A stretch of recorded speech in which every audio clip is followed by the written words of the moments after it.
Welcome to the Roy Rundown, a podcast designed to share insights and secrets from top experts in the college sports landscape, guiding you along your own path to success. Join us in real time as we build Roy, dive into the latest NIL trends, and uncover stories from the movers and shakers in the sports business space.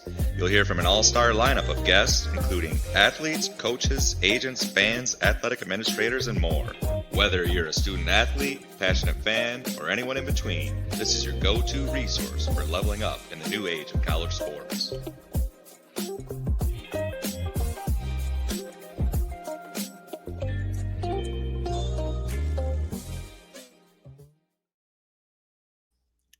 Welcome to another episode of the Roy Rundown. I am your host, Brandon Brown, Sports Insider here at Roy. And, the world of NIL is a major one. It's a major one when you look at all college sports.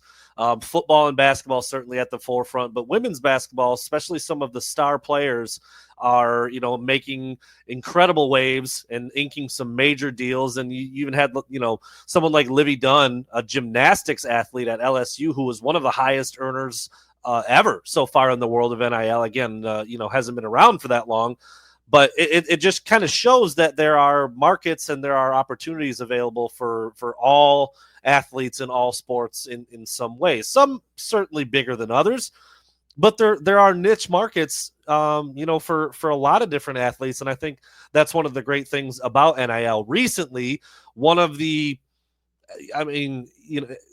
literally one of the best and most prominent NIL faces in the history of sports because of how great she was and her timing of when she was coming up as NIL was getting implemented. Caitlin Clark, former Iowa basketball standout, now in the WNBA doing big things after one rookie season. She was on the New Heights podcast with Travis and Jason Kelce. Has become very, very popular. Travis Kelce, obviously very, very popular player.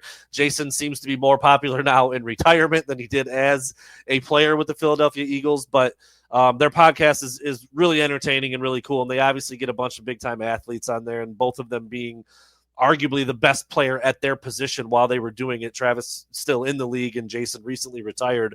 They have a great kind of outlook on things and the way they explain stuff and how they get these other athletes to do the same thing, talk about what they've been through and what they've done and their experiences and all that good stuff. And so they recently had Caitlin Clark on there, and she opened up and talked a lot about NIL and the transfer portal and what that all kind of looks like and means right now in the world of college sports. And it was just really cool to hear some things that she had to say as, like I said, maybe one of the most prominent athletes in the NIL era so far, which is, again, only been around for 4 or 5 years. Caitlin Clark was is it a vote? I don't know if it's a vote or if she was just named the athlete of the year for Time Magazine in 2024. So again, this is one of the biggest athletes in sports, period. She's very recognizable. She's made a ton of money off the court, with things that aren't basketball. I mean, she got her opportunities because of basketball, but deals with, major companies like Nike, like Gatorade, like Panini, like State Farm. She's in the State Farm commercials with, Jake from State Farm, and she's doing, she's huge. She's absolutely huge in the world of NIL, or was in the world of NIL when she was in college. And now as a professional athlete, it's probably gone to another level. But she kind of talked about being a first generation NIL athlete and kind of what that meant, and how even her, who, she was at the forefront of it all, making these big time deals and probably turning a bunch of stuff down. She even said, like, what is this? Like, what can we do? What can we not do? What are we allowed to do? What's going to get me in trouble? What's going to get me paid? Like, it was just, when she was a freshman, sophomore, I guess at the beginning of when NIL was implemented, 2021, they didn't know. A lot of athletes didn't know. And she goes on to talk about how schools are now putting people in place, lawyers on staff with the athletic department and NIL specific positions being created for these different sports programs, because a lot of people, especially the athletes, just don't know how to go about it, how to navigate it, what they can and can't do. And so, it's something that's really important. And again, coming from one of the biggest stars in the era, it makes you really realize that they're kind of flying blind in a lot of ways. And she cites her family, and she ended up having an agency and a lot of people who are very, very qualified to handle her deals And obviously that's a very important thing. But she also went on to say, that it should have been a thing for a long time, and that's something that I've always believed too. It's just crazy with the amount of money that was being thrown around that the athletes weren't allowed to have any. Yes, I do think some things have gotten away from what that was supposed to look like a little bit, but I'm glad that the athletes can now get paid, and it just like she said, she wasn't sure what was allowed and what wasn't allowed, and I'm not sure people still are exactly sure what's allowed and what wasn't allowed. So she said they're doing the best that they can do. There's not many guidelines or rules, so it makes it pretty hard, and it's changed a lot in a very short amount of time. But as she said, it's also helped women's sports grow as well, and she was a pioneer for that. She talked about the transfer portal and how it's a little bit crazy. She used the word egregious when talking about how often players can transfer, and you've seen it. I mean, as a football fan, that's college football is my first, my favorite sport, and a lot of people's the same way. You've seen guys, first it starts in high school. Honestly, 2, 3, 4 high schools throughout their career, then they commit somewhere, then they flip a commitment, then they transfer as a freshman, transfer again. That's not really what the transfer portal was supposed to be for. But that's, again, back to Caitlin Clark's point, not a lot of rules, not a lot of guidelines in place, and just trying to figure it out still. It's just really interesting to hear that point of view from somebody so big in the sport. She's considered a trailblazer on and off the court. She has these monster deals with some of those brands that I named. She's considered a first generation NIL athlete because of it.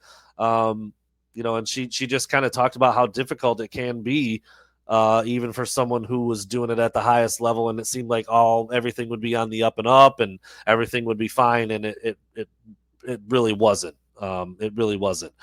She talked about also how, and this is really where I think the argument has always been for players to get paid and NIL deals to be a thing, is any other college student can go do whatever they want while they're in college. They can go get any job they want. They can go get any kind of contract they want. They can go make any kind of money they want.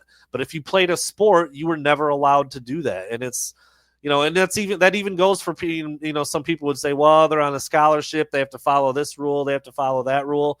But that's not the case, because uber talented musicians who get a scholarship to play music at a school can go put on a concert, can go, do a live performance at a bar, and they can get paid for all of those things, and nothing happens to their scholarship. So it was certainly something that needed to be put in place for scholarship athletes to earn money.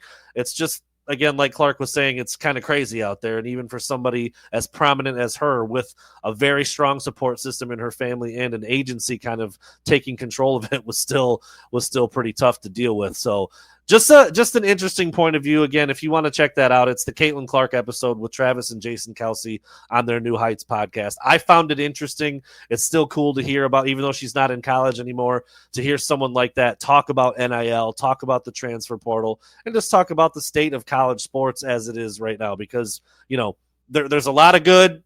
There's a lot of good, but there's some under the table stuff and under the radar stuff that you hear about, and you're like, wow, like I can't believe that's where we're at now in college sports. So that's it for today. Just talking a little bit about one of the most prominent athletes on the planet, Caitlin Clark, talking about NIL, transfer portal, college sports. Take a look at it if you'd like. I'm Brandon Brown. We'll catch up next time.